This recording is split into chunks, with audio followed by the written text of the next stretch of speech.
नमस्कार, प्रभु यीशु मसीह के मधुर नाम में आप सभी को प्रेमी सलाम। जैसे कि आप सुन रहे हैं राष्ट्रीय जय यीशु मानव सेवा, और साथ ही साथ आप सभी को एक और बात याद दिलाना चाहता हूं। मेरे पास खबर पहुंचा है, वो वीडियो में आगे आपको पहुंचाऊंगा और दिखाऊंगा भी। और आपको एक बात बताना चाहता हूं, हिंदू धर्म के कुछ ऐसे ठेकेदार लोग हैं, वो जो है मसीह लोगों के ऊपर ज्यादातर हमला करते हैं और मसीह लोगों की गलतियां बताने के लिए कोशिश करते हैं। हालांकि उन्हीं के धर्म के कुछ ब्राह्मण लोगों ने यानी कि गणपति के मंदिर के अंदर ही एक लेडीज के साथ उन्होंने बलात्कार किया। वो लेडीज पूजा पाठ करने के लिए आई थी और उस लेडीज के साथ उन्होंने गलत हरकतें करी, यानी कि चाय के अंदर उन्होंने भांग मिक्स करके पिला दिया। उसके बाद में वो लेडीज जो है वो बेहोश हो चुकी और बारी बारी से इन 3 लोगों ने बलात्कार उसके साथ किया। वो वीडियो में आपके सामने बताऊंगा, कुछ उनके कारनामे, उनके नाम पहुंचे हैं। तो आपको एक और बात बताना चाहूंगा, इन लोगों ने ऐसी हरकतें करी बम्बई, यानी कि बम्बई ठाणे के अंदर इन्होंने उस एरिया के अंदर ऐसी हरकतें करी है। और बजरंग दल आरएसएस वाले जो मसीह लोगों के ऊपर बहुत आरोप लगाते हैं धर्म परिवर्तन के बारे में, तो ऐसे लोगों को उनके धर्म के लोगों के बारे में याद दिलाना चाहिए। और ऐसे बलात्कारी हिंदू धर्म के पुजारी लोग और ब्राह्मण लोगों ने बलात्कार किया उस लेडीज के साथ, और साथ ही साथ उन्होंने बलात्कार किया तो किया, बल्कि उन्होंने उसे जान से मार डाला। ये बुरी खबर है। उन्होंने उसे जान से भी मार डाला और उसके साथ गलत व्यवहार भी किया। और मैं आपको बताना चाहता हूं, ये घिनौना काम करने वाले पुजारी अगर ऐसे कर सकते हैं तो बाकी जनता का क्या हम सोचें। आजकल किसी पुजारी के ऊपर भरोसा न करें, पुजारियों को भगाओ आपके गांव से, और आपके आसपास में अगर आते हैं ऐसे पुजारियों को भगाओ जो लाड़ प्यार से बोलेंगे लेकिन अंदर बहुत ही खोखलापन, उनके अंदर काला बाजार भरा हुआ है। सावधान रहिएगा। और बजरंग दल और आरएसएस वालों ने बहुत ही हंगामा मचाया यूपी के अंदर, महाराजगंज के अंदर। वहां पर पुलिस स्टेशन में जाकर उन्होंने हंगामा मचाया और काफी पुलिस वालों को भी डराया धमकाया, और मसीह लोगों का भी चर्च बंद करने के लिए ऐसा पुलिस वालों के सामने कहा गया। वो वीडियो में आपके सामने कल रख दिया हूं। तो साथ ही साथ आपको मैं एक वीडियो सुनाना चाहूंगा जो गणपति के मंदिर में एक लेडीज के साथ बलात्कार किया गया। तो आइए हम आपको बताना चाहेंगे, एक भाई जो है वो आपको खुली रीति से बताएंगे, मैं आपको सुनाना चाहता हूं। उसके बाद में हम वचन के साथ बातचीत करेंगे। आइए देखते हैं।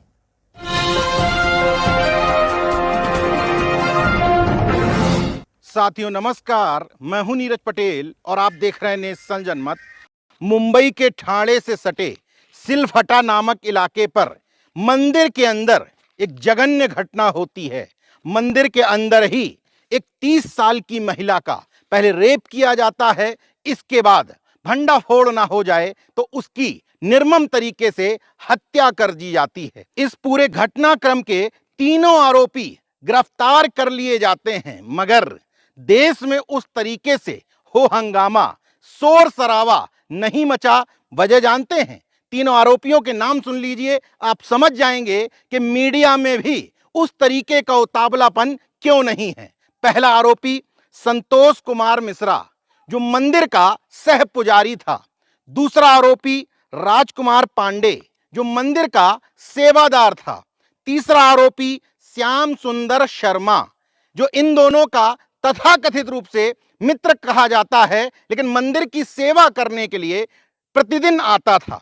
हम अन्य पहलुओं को छोड़ देते हैं, बाद में चर्चा करेंगे कि मीडिया इन तीनों के नाम सुनकर के इतनी उत्साहित क्यों नहीं है। उससे पहले चर्चा ये करते हैं, जो लोग ये बताने की कोशिश करते हैं कि ईश्वर, अल्लाह, गॉड, प्रभु, इनमें से किसी की भी मर्जी के बिना पत्ता नहीं हिलता, तो मंदिर में ईश्वर विराजमान होते हैं। वो मंदिर गणपति का यानी कि गणेश का बताया जा रहा है।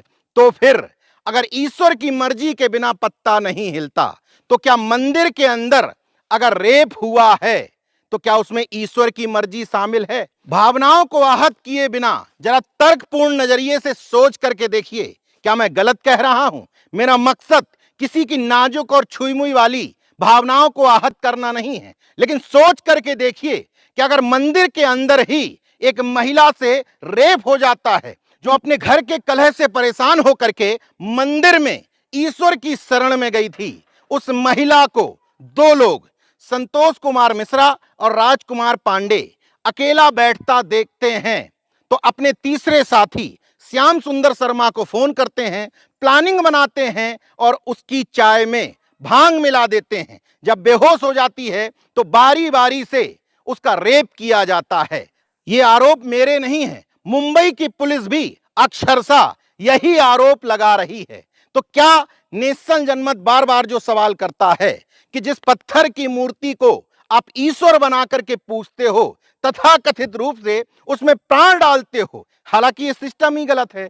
कहते हैं इस दुनिया में सभी को ईश्वर ने प्राण दिए, लेकिन आप उसी ईश्वर की पत्थर की मूर्ति में प्राण डालते हैं। खैर, आपका मसला है, आप समझिए। मैं सिर्फ इतना कहना चाहता हूं कि अगर वास्तव में ईश्वर उस मंदिर में विराजमान हैं और उनकी मर्जी के बिना पत्ता नहीं हिलता, तो उस मंदिर में पहले रेप कैसे हुआ, उस महिला की उसी मंदिर में हत्या कैसे हुई, ये बड़ा सवाल है। अगर भावना आहत गैंग ये चाहता है कि सवाल बार बार ना उठें, तो जनता को, भक्तों को सच्चाई बताएं कि ईश्वर कण-कण में व्याप्त नहीं है और इस पत्थर की मूर्ति में ईश्वर नहीं है। ऐसा कहने से कम ईश्वर की तो इज्जत बच जाएगी, लेकिन एक खेल गड़बड़ हो जाएगा कि ईश्वर और भक्त के बीच का जो बिचौलिया है वो इसी बात पर माल पीटता है कि यहां पर साक्षात ईश्वर विराजमान है। अगर ईश्वर ही मंदिर से गायब हो गए तो धर्म का धंधा मंदा पड़ जाएगा।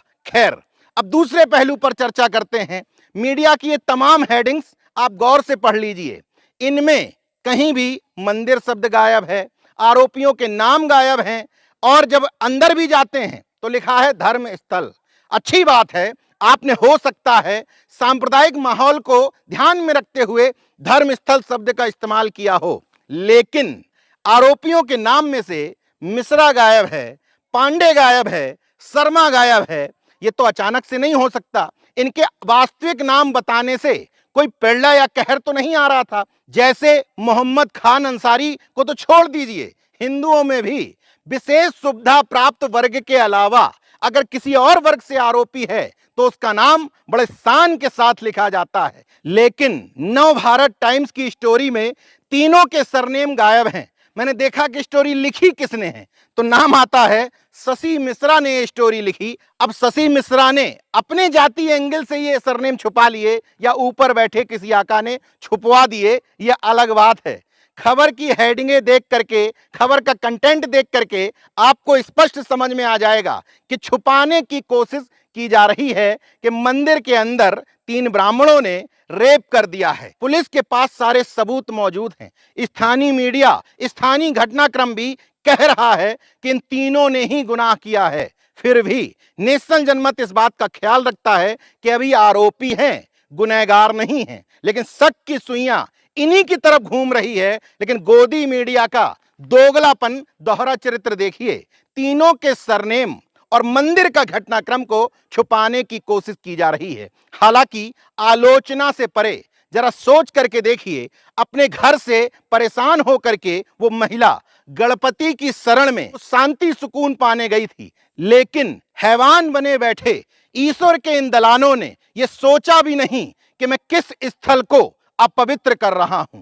देख, आपने सुना वीडियो, पूरी खबर उस भाई ने बताया है, और इस खबर के दौरान हमें बड़ी चीड़ भी आती है और गुस्सा भी आता है, और इन लोगों से घिन आती है जो लोग शास्त्र के नियम से बाहर चले जा रहे हैं और मंदिर के कानून कायदाओं को भूल गए हैं।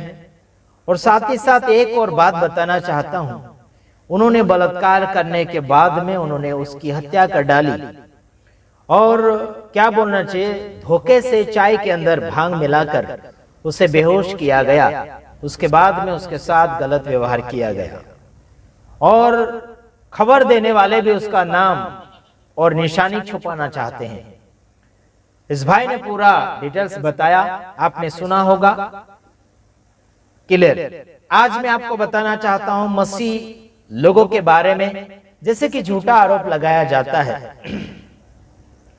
जैसे कहावत तो है, जैसी करनी वैसी भरनी। आ गया अभी खुलाआम पर्दा खुलासा। मसीह लोगों के ऊपर आरोप लगाया तो अभी हिंदू धर्म के कुछ ऐसे पुजारी लोगों के ऊपर आरोप लग रहा है। मेरे तमाम भाइयों बहनों, ऐसे आरोप के ऊपर आरोप अगर हम बताते चले जाएं तो हमारे पास समय कम पड़ेगा, लेकिन उन आरोपियों को और काफी ऐसे बजरंग दल आरएसएस वाले हैं, इन सभी को सुधारने की आवश्यकता बन चुकी है। यानी कि शास्त्रों का प्रचार करने वाले व्यक्ति की बहुत ही जरूरत है और उसका खुलासा भी करना बहुत ही जरूरत है। मैं आपको बताना चाहता हूं, बीते हुए दिनों में राम मंदिर के अंदर मूर्ति बिठाई गई, वहां पर प्राण प्रतिष्ठा करके योजना तैयार की गई थी और उस बात को पूरा देश जानता है। और देखो, प्राण मूर्ति के अंदर अगर इंसान डाल सकता है तो गणेश जी के मंदिर के अंदर बलात्कार हुआ तो गणेश जी उसे बचा क्यों नहीं पाए? मेरे तमाम भाइयों बहनों,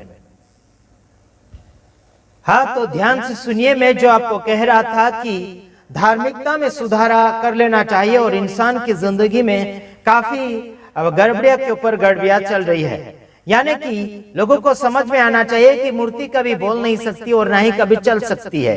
तो इतने मूर्ख लोग हो चुके हैं जो मंदिरों में जाकर घुटने टेकते चले जा रहे हैं, और ये घुटने टेकने अगर जाते तो वहां के पुजारी बलात्कार की तैयारी में रहते हैं। साथ ही साथ आप सभी को बताना चाहता हूं कि बीते हुए दिनों में हमने एक समाचार सुना था कि प्राण प्रतिष्ठा किया जाता है आजकल, यानी कि मूर्तियों के ऊपर, यानी कि प्राण उसके अंदर डाला जा रहा है। मेरे तमाम भाइयों बहनों, प्राण को देने वाला परमेश्वर ऊपर है और उस प्राण को देने वाले परमेश्वर को पूजना चाहिए, वो भी आत्मा से।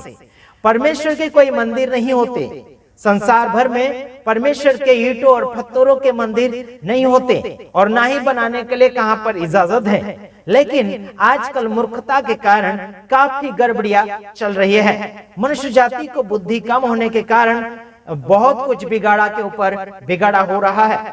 इंसान के जीवन में परमेश्वर आता है, रहता है और परमेश्वर का आत्मा उसके अंदर वास करता है। हालांकि मैं आपको बताना चाहता हूं, आपके कान खोलना चाहता हूं, मैं मूर्तियों को क्यों नहीं पूजता हूं, मैं मूर्तियों को क्यों नहीं मानता हूं, मैं ऐसे धर्म को क्यों नहीं मानता जहां पर पाप और गंदगी फैलाई जाती है। मैं ना ही तो कोई ईसाई धर्म को मानता हूं और ना ही कोई हिंदू धर्म को और ना ही कोई अन्य धर्मों को। मैं आज बताना चाहता हूं, जिस मूर्ति के सामने बलात्कार किया गया है, ऐसों का कारनामा मैं आज आपके सामने बताऊंगा कि मूर्ति बोल नहीं सकती, चल नहीं सकती, देख नहीं सकती और अपने हाथों से आशीर्वाद या फिर बरकत नहीं दे सकती। उसके बारे में कुछ मैं आपको बताना चाहता हूं।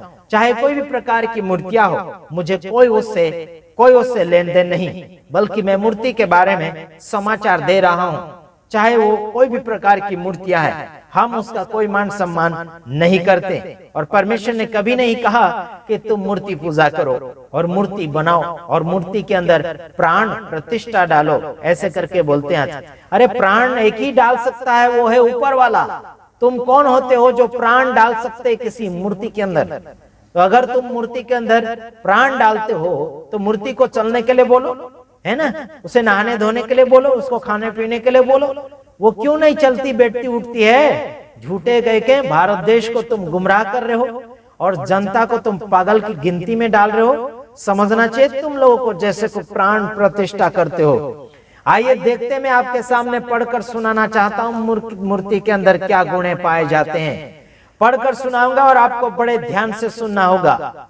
चाहे कोई भी मूर्ति पूजक और मूर्ति को खरीद कर तुम अपने आप को पुजारी समझाते हो। आइए देखिए। हाँ, हमारा परमेश्वर तो स्वर्ग में है। हमारा परमेश्वर कहाँ है? हमारा परमेश्वर तो स्वर्ग में है। तुम्हारे परमेश्वर की मैं सारी पोल खोलने वाला हूं आज।